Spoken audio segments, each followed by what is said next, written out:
Assalamu alaikum wa rahmatullahi wa barakatuh.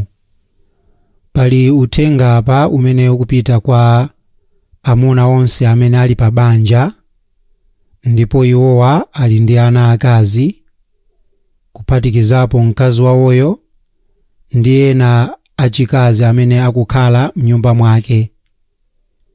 Mtumiki wa Allah sallallahu alayhi wa alihi wa sallam kuchokera mwa Ammar iye akufotokoza kuti la yadkhulul jannata dayuthun, sakalowa ku janna dayuthu. Ndiye masahaba adafusa wama dayuthun ya Rasulallah, kodi dayuthu yundi ndani?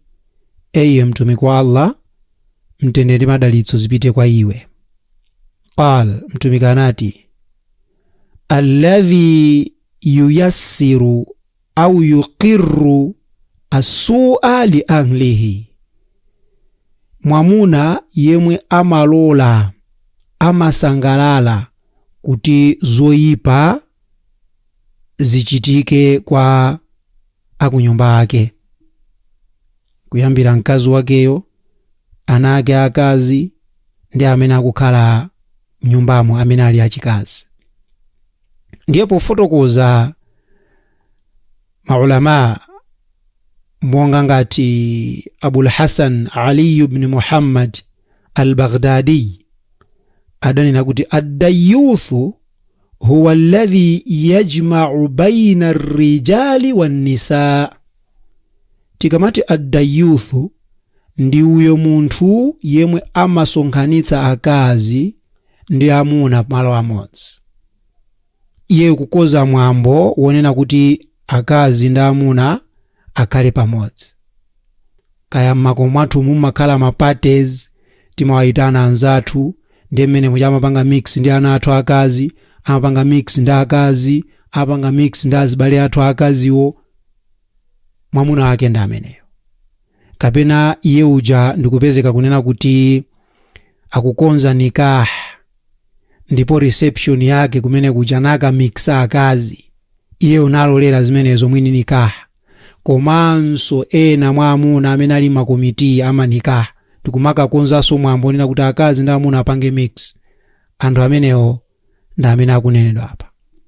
Ndipo Ibrahim al-Harbiyu adafotokoza kuti ad-dayyuthu, tikamati ad-dayyuthu huwa alladhi yudkhilu ar-rijala ala mraatihi, uyo ndi amene amalola kuti amuna adzilowa mnyumba ndikumakhala ali ndi mkazi wawo, iye ali kwina.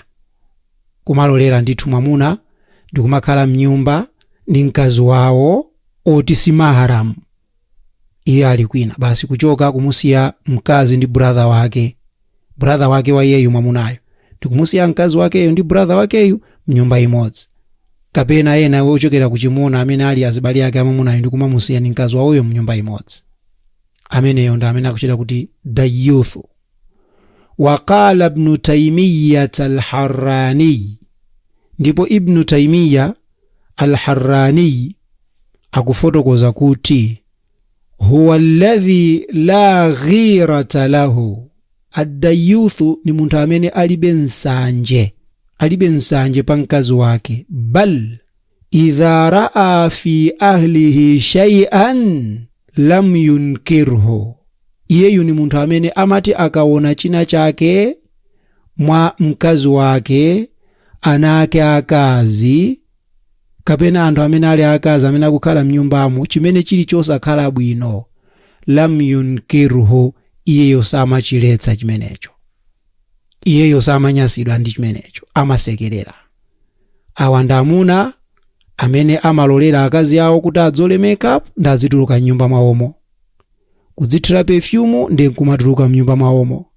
Ana awo akazi osamavala hijabu nkumavala zothina ndi kumatuluka mnyumba mwawomo. Ndiye muona kuti amuna lero lino responsibility yawo akuiwala. This is why timanena kuti mkazi yemwe savala hijabu na amatuluka panja, nsambi zimene akuzipezazo mwamuna yonso amakhala kuti ali ndi share. Chifukwa mtumiki akunena kuti ameneyo akalowa kumoto. Chifukwa chani? Huwa alladhi yuyassiru au yuqirru su'a li ahlihi, ni munthu amene akusangalala zoyipa kuti zizichitidwa ndi akubanja ake, kapena zoyipa ziwagwere akubanja ake. Mwaona kuti amuna akumakagula makeup kuti akazi awo azivala makeup yo potuluka nyumbamo, ndi amasangalala. Akazi lero lino akuziphoda. Inu la yajtami'ani amrayni haramun wa halalun, sizingasonkhane zinthu ziwiri, chinthu cha halali ndi cha haramu pa munthu mmodzi. Munthu yavala hijabu yabwinobwino koma akuziphoda, peneponso hijabu palibe.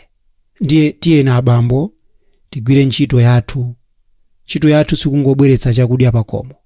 Tikapya moto ngati ifeyo sitikuwatsogolera akazi athu, ana athu akazi, abale athu amene abwera amene mu nyumba amakukhala akazi, ngati sitikuwatsogolera kuti atsatire malamulo a Allah Rabbul Izzati wal Jalal.